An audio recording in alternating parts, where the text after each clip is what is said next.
Hi everyone, welcome back to my another video. So today's session is on gastrointestinal tract. तो आज हम GIT को discuss करेंगे और उसके डिसऑर्डर्स एक शॉर्ट वे में ही डिस्कस करेंगे और उसके डिसऑर्डर्स को भी डिसऑर्डर क्या क्या है बस वही डिस्कस करेंगे।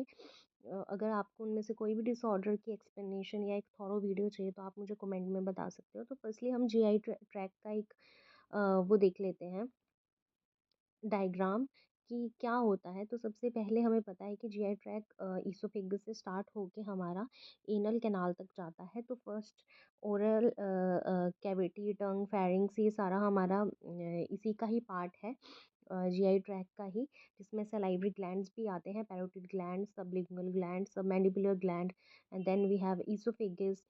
ठीक है, then we have stomach, pancreas, liver, gall bladder. अगर हम जूम करके देखें तो there is small intestine and we have three part of small intestine, duodenum, jejunum, ileum. ठीक है, एंड लार्ज इंटेस्टाइन जिसका होता है असेंडिंग एंड सीकम, अपेंडिक्स आ जाता है कि जो कि वेस्टिजियल ऑर्गन है। एंड अनदर वेस्टिजियल ऑर्गन कौन है हमारी बॉडी में?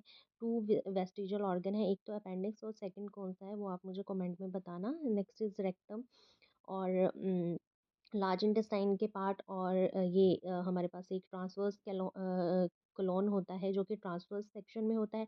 डिसेंडिंग कलोन होता है जो डिसेंड नीचे कर रहा है, एक सिग्मॉइड कलोन होता है। Next and last is anal canal. Okay,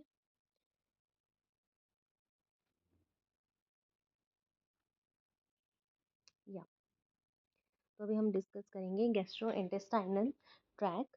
तो जीआई ट्रैक का सबसे पहले इंट्रोडक्शन में अगर हम देखें तो जीआई ट्रैक जो है वो हमारी digestion and absorption of nutrients में हेल्प करता है। ठीक है, कि जो भी डाइजेशन हो रही है, जो भी हम फूड ले रहे हैं, मील ले रहे हैं, ठीक है, उसकी डाइजेशन करवाएगा, एब्जॉर्प्शन करवाएगा न्यूट्रिएंट्स की। तो जो डिफरेंट पार्ट्स हैं डाइजेस्टिव सिस्टम के, वो उनका अलग अलग रोल है। तो वो हम आगे डिस्कस करेंगे कि कौन हमें डाइजेशन में हेल्प कर रहा है, कौन मेटाबॉलिज्म में हेल्प कर रहा है, कौन एब्जॉर्प्शन में हेल्प कर रहा है, कौन एक्सक्रीशन में हेल्प कर रहा है। ठीक है, तो जो जीआई ट्रैक है वो हमने पढ़ लिया है कि हम एक्सटेंड होता है वो माउथ से एनस तक, और इम्यूनिटी एंड मेटाबॉलिज्म का एक मेजर रोल प्ले करता है हमारा जीआईटी ट्रैक। और जब हम पेशेंट की असेसमेंट कर रहे हैं तो उसमें भी एक मेजर रोल प्ले करता है हमारा जीआई ट्रैक। ठीक है, नेक्स्ट वी हैव अनैटमी। तो अनैटमी हमने पहले देख लिया डायग्राम में, mouth, esophagus, stomach, small intestine के पार्ट्स, लार्ज इंटेस्टाइन के, and rectum, anus. Next we have mouth and esophagus. तो माउथ में मेनली इंजेशन करते हैं, मास्टिकेशन होता है, सलाइवा सिक्रीशन होता है जहाँ पे सलाइवरी ग्लैंड्स होते हैं। ठीक है, वो हेल्प करते हैं मैस्टिकेशन में।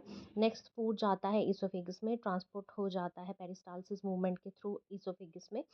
फिर माउथ और इसोफेगस से रिलेटेड हमारी जो डिसीज़ कंडीशंस बनती हैं वो क्या है? GERD, that is gastro oesophagus reflux disorder. कि जो खाना है वो ऐसे लगता है कि इसोफेगस से ऊपर को चढ़ रहा है, ऊपर को आ रहा है जैसे। ठीक है, हार्ट बर्न भी जिसको हम कहते हैं, तो वो है GERD. And next is oesophagitis, that is inflammation of the oesophagus. अगर इन्फ्लेमेशन हो गई है इसोफेगस में, ठीक है, तो वो फूड जो है वो नीचे नहीं जाएगा।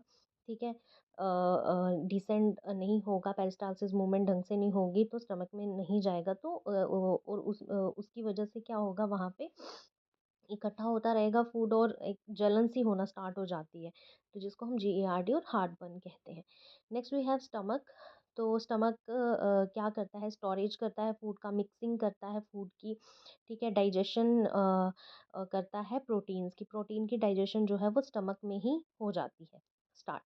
गैस्ट्रिक जूसेस होते हैं स्टमक में, HCl होता है हमारा, हाइड्रोक्लोरिक एसिड होता है।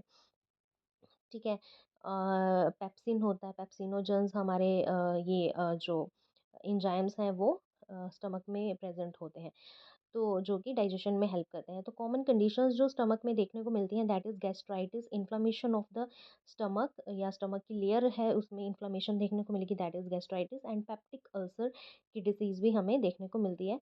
तो अगर आपको इन पे एक थोरो वीडियो चाहिए कि हम इन डिसीज़ कंडीशन को थॉरली स्टडी करें with its clinical manifestations, risk factors, etiology, pathophysiology और मैनेजमेंट, ठीक है, pharmacological and non pharmacological management, तो आप मुझे कमेंट में बताना, हम उनको डिस्कस करेंगे।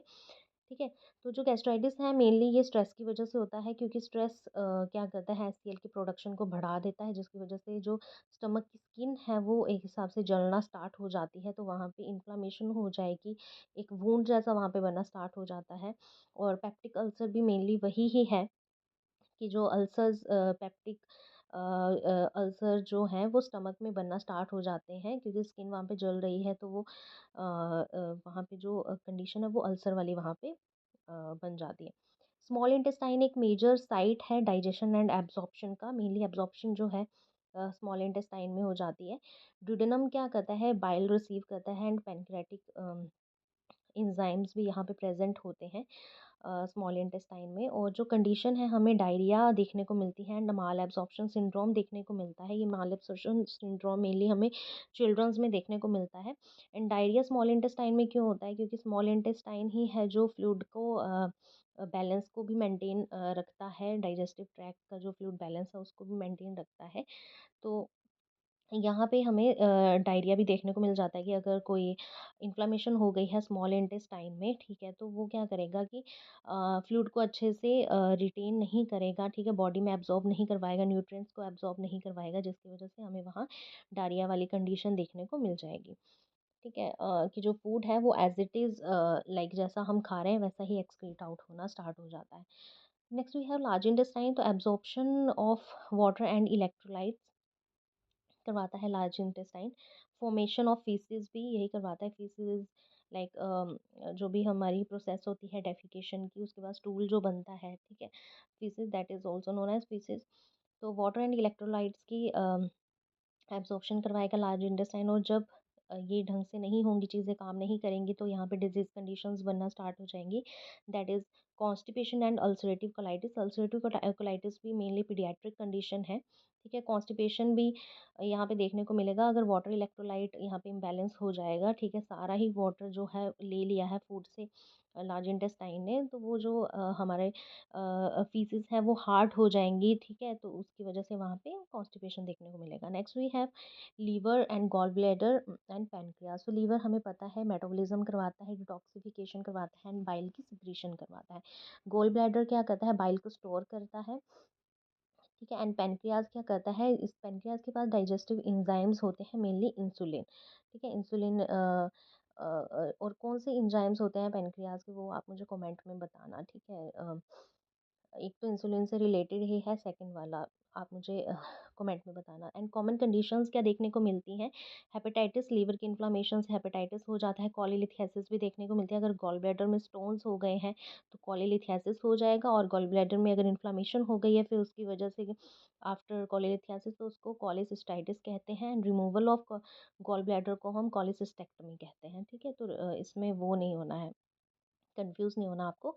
Then pancreatitis, inflammation of the pancreas. Common GI symptoms हमें यही होते हैं कि अगर जीआई से रिलेटेड कोई प्रॉब्लम है तो पेशेंट क्या कहेगा, मुझे पेन हो रही है, nausea, vomiting, diarrhoea, constipation, GI bleeding, तो ये कॉमन सिम्टम्स हैं। बाकी हम नर्सिंग असेसमेंट देखें तो पेन असेसमेंट करना होता है, बॉल हैबिट्स पूछनी होती हैं, पेशेंट को इनटेक आउटपुट चार्ट करना होता है, एब्डोमिनल एग्जामिनेशन कर सकते हैं।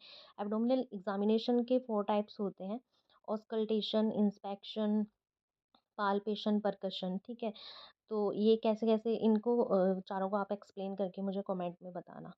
देन लैब मॉनिटरिंग करेंगे, नर्सिंग मैनेजमेंट करेंगे, मेडिकेशन एडमिनिस्टर करेंगे, फ्लूइड इलेक्ट्रोलाइट इम्बैलेंस जो हो रखा है उसको बैलेंस करेंगे, फ्लूइड थेरेपी देंगे, आईवी थेरेपी, डाइट मैनेज करेंगे पेशेंट की, पेशेंट को एजुकेट करेंगे, और कॉम्प्लिकेशन जो भी हो रही हैं उनको हम मॉनिटर करेंगे। देन कंक्लूजन क्या है कि GIT disorders are common in clinical practice, mostly ये देखने को मिलते हैं, और नर्स का इसमें मेन रोल यही है कि वो अर्ली डिटेक्ट करे एंड मैनेज करे। और अगर अच्छी उसको जीआईटी नॉलेज होगी तो एक पेशेंट को एक परफेक्ट या अच्छी care we can provide to patient, और जिससे पेशेंट की जो हेल्थ है वो इजीली और जल्दी जो है इम्प्रूव हो जाएगी। तो this is all about today's topic. Next video किस सेशन पे जाए आप मुझे कमेंट में बताएं। Till then bye bye and take care.